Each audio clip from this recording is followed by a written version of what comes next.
There has been growing outrage over the Aravalli Hills. The Ministry of Environment has issued multiple clarifications. With me is the man who is having multiple explanations to give, Bhupendra Yadav ji. Environment पर सवाल उठ रहे हैं, headlines बहुत सारी बन रही हैं और शायद concerns pollution का भी है. शुक्रिया हमारे से बात करने के लिए. सबसे पहला सवाल आपसे मेरा होगा AQI को लेकर के. राज्यसभा में आपका एक जवाब था और आपने कहा था कि under graded response action plan Delhi NCR में 2025 के दौरान दिल्ली में एक भी दिन AQI 450 नहीं हुआ है. CPCB का डेटा है, दिल्ली का AQI 14 दिसंबर को 461 दैट इज सीवियर कैटेगरी में था. दिसंबर 13 को नोएडा का AQI 455 था और दिसंबर 14 को 466. तो ऐसे ये डेटा को कैसे देखेंगे आप भी सही हैं, मैं भी सही हूं. जिस दिन मैंने ये बयान दिया था उस दिन तक AQI 450 के ऊपर नहीं गया था. दिल्ली में एयर पोल्यूशन के दो चीजें हैं. एयर पोल्यूशन का मेन रीजन है anthropocentric activity, human based activity. Human based activities के काफी डायमेंशंस हैं. Vehicle pollution, industrial pollution, traffic क्योंकि कंजेशन के कारण, dust, solid waste management, biomass, ये सब चीजें मिलकर के अलग अलग तरह की इन एक्टिविटी के कारण PM 2.5 और PM 10, उसके साथ ozone, carbon dioxide, carbon, sulphur dioxide, lead, nitrogen, ये सब चीजें गैसेस निकल के 8 गैसेस के समूह से अगर वो कण हवा में तैर रहे होते हैं तो उसका 24 आवर का हम एवरेज AQI के रूप में देते हैं. जो 2 तारीख आपने मेरे को बताई उसमें दिल्ली के मौसम विज्ञान में एक वेस्टर्न डिस्टर्बेंस भी निकलता है जिसमें हवा की गति एकदम जीरो हो जाती, स्टिल हो जाती हवा. तो ये जो पर्टिकुलेट होते हैं ये हवा में ही स्थायी हो जाते हैं और जब ठंड पड़ती है तो ये जमे रहते हैं. और जो गैप होता है वो इसी कारण होता है कि जो CAQM अथॉरिटी हम लोगों ने बनाई है, वो CAQM अथॉरिटी जो इसका कोऑर्डिनेशन करती है वो मौसम विज्ञान के साथ भी अपना एक कंटिन्यू मॉनिटरिंग रखती है. और जब वेदर कंडीशन के कारण जो मैंने आपको अभी PM 2.5, PM 10 से लेके बाकी जो कण बताए हैं, जब उनका घनत्व बढ़ता है और वो जब हवा में तैरते हैं उसके कारण जो वायु प्रदूषण होता है उसके लिए गैप के स्टेप उठाए जाते हैं. मैंने राज्यसभा में कहा था तब तक हमें बिल्कुल था कि 450 नहीं हुआ था, लेकिन दिसंबर में इन 2 वेदर कंडीशन के कारण ये परिस्थिति घटी है. हम आगे भी एक पॉलिसी मेजर से, क्योंकि एक लंबे समय तक दिल्ली का पॉल्यूशन केवल आप दिल्ली का मत मानना, दिल्ली सघन रूप से NCR में भी बसी हुई है. मतलब गाजियाबाद भी है, नोएडा भी है, ग्रेटर नोएडा भी है, फरीदाबाद भी है, गुड़गांव भी है, ये भी, और दिल्ली में NDMC है, MCD है. तो ये सब में एक साथ गतिविधियां कंटिन्यू रहती है. इनमें बेटर कोऑर्डिनेशन के लिए गवर्नमेंट एक लेजिस्लेशन के माध्यम से CAQM अथॉरिटी लेके आई ताकि दिल्ली से बाहर जहां से एयर शेड आ रहा है वहां पर डायरेक्शन दिया जा सके, कमांड दी जा सके. तो इस बार हम तो ऐसा सोच रहे थे कि पहली बार होगा कि हम 450 के ऊपर नहीं जाएंगे. अनफॉर्चुनेटली इन 2 दिनों में गए हैं और आगे इसमें बेहतर प्रबंधन के लिए हम लगातार मॉनिटरिंग भी कर रहे हैं, कोऑर्डिनेशन भी कर रहे हैं. क्योंकि आपने ये सही कहा कि ये दिल्ली का मामला नहीं है, ये नेबरिंग स्टेट्स भी कंट्रीब्यूट कर रहे हैं और इसलिए पूरा कैबिनेट है यहाँ पर, आप हैं, पूरी आप घर से बाहर निकलिए, अनब्रीदेबल, अनलिवेबल दिल्ली हो गई है. ऐसा है कि देखिए, सबसे पहले मैं आपको बताऊं कि पूरे देश में 130 शहरों में 130 सिटीज में एनकैप का प्रोविजन प्रधानमंत्री जी के नेतृत्व में हमारी सरकार लेके आई. दिल्ली नहीं, जहां भी पूरे भारत में वायु प्रदूषण है वहां कैसे कमी आए, तो हम नेशनल क्लीन एयर प्रोग्राम लेकर के आए। मारिया जी, 27 सिटीज ऐसे हैं जो अब वायु प्रदूषण की समस्या से मुक्त हैं 130 में, और लिस्ट अवेलेबल है। लिस्ट हमारे नेट पे अवेलेबल है, जिसमें AQI 50 से नीचे परमानेंट आ गया है। 70 सिटीज ऐसे हैं जिसमें हमने 20 से 40% तक का फायदा किया है। अगर आप 2016 से इस अथॉरिटी के बनने के बाद की अगर दिल्ली के AQI का एवरेज देखेंगे तो पिछले दिनों से हम बेहतर हुए हैं, लेकिन हमारा रिस्पांस सामूहिक होनी चाहिए। इसीलिए सरकार ने 2021 में लोकसभा में बिल पास करके CAQM अथॉरिटी को 2021 में एस्टैब्लिश किया, और अब ये अथॉरिटी बहुत अच्छे तरीके से काम कर रही है, जिसके परिणाम आ रहे हैं। दिल्ली सरकार, हरियाणा सरकार, उत्तर प्रदेश सरकार, राजस्थान सरकार और इन आसपास के जो जिलों में कोऑर्डिनेशन करने में CAQM की जो अप्रोच है, research, science based solution, administrative order और पॉलिसी लेट डाउन करना, तो पोल्यूशन के इन सब कारणों के लिए यही पॉलिसी मेजर्स हैं। और हम ये चाह रहे हैं, जो CAQM कोशिश कर रहा है कि सारे राज्य कॉरपोरेशन आपस में बेटर कोऑर्डिनेशन करें। दिसंबर में उन्होंने अगले साल का सबका प्लान लिया है, ताकि अभी से ही उसकी पूरी तैयारी करें तो नेक्स्ट सर्दियों में हमारे लिए सहूलियत रहे। तब तक हम लोग को इसी माहौल में रहना, इसमें नहीं रहना पड़ेगा। पिछली बार से बेटर हुआ है। क्या आप कल से अपनी गाड़ी बंद करके मेट्रो में आना शुरू कर देंगे? आप एग्जाम्पल पेश कर दीजिए, तो सब लोग अब उस एग्जाम्पल पे आएंगे। या फिर परसू करेंगे आप कि भाई अपने बेटर फ्यूल करो। ये तो हम सबको तो मिलकर ये प्रोसेस लगता है। नहीं, प्रोसेस, कोऑर्डिनेशन और ये पॉलिसी सब करेंगे ना, सब मिलकर के करेंगे तभी होगा ना। भूपेंद्र यादव जी, अब अरावली की चर्चा करते हैं, क्योंकि आपने कल प्रेस कॉन्फ्रेंस किया और कहा कि mining will be allowed in 2% of the Aravallis 1.47 lakh square kilometre area. इसके बारे में यह कहा जा रहा है कि 1.47 lakh square kilometre area entire mass of 34 districts है, not the actual hill range. उतना ही है। अरावली है ही 4 राज्यों में जी, और 4 राज्यों के 37 जिलों में है।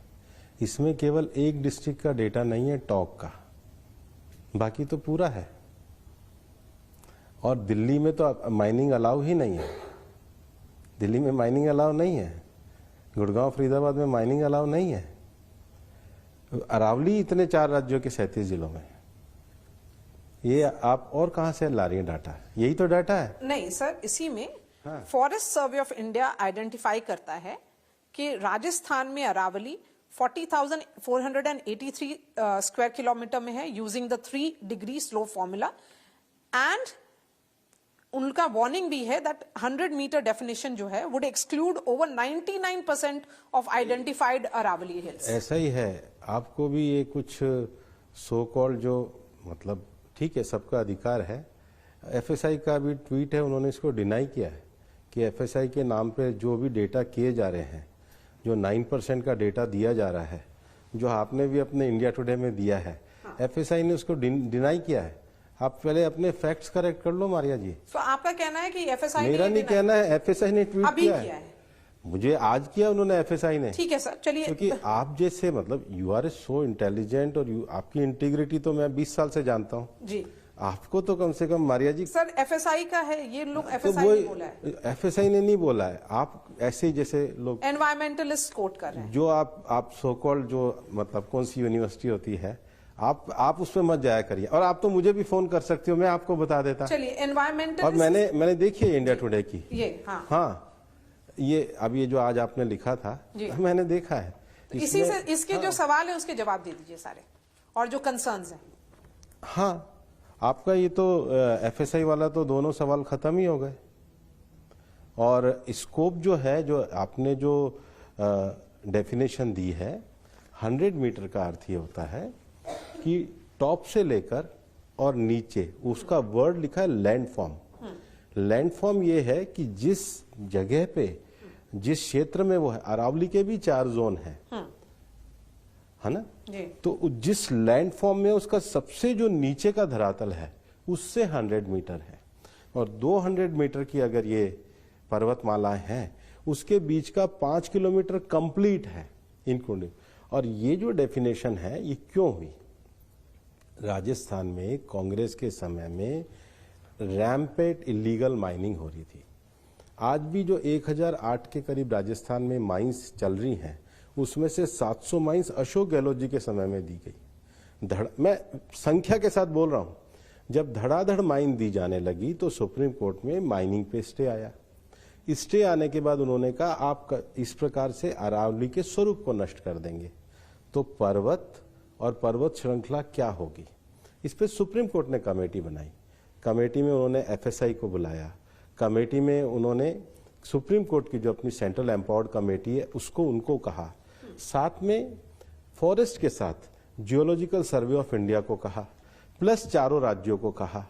सुप्रीम कोर्ट का यह भी कहना था कि जो डेफिनेशन है चारों राज्यों की एक जैसी होनी चाहिए, मतलब अरावली को चिन्हित एक रूप में करें।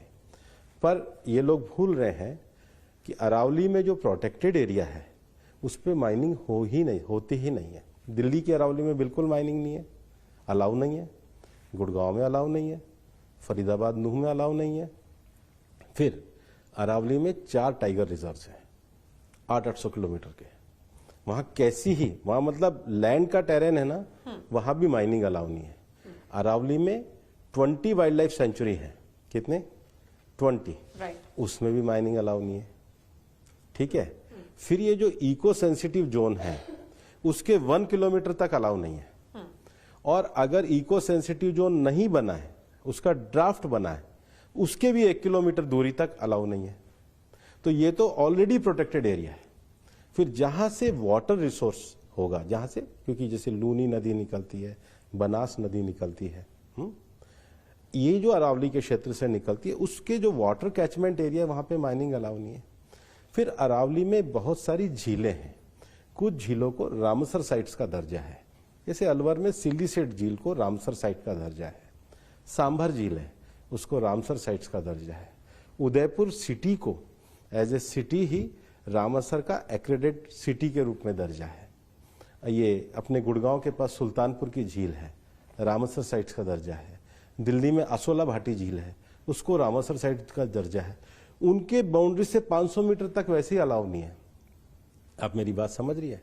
और ये जो मैंने कल कहा है, क्योंकि जो माइनिंग लीज दी है उसका जो कैलकुलेशन आता है 1,43,000 किलोमीटर में से 277 स्क्वायर किलोमीटर का एरिया ही लीज में है, तो 0.19% है।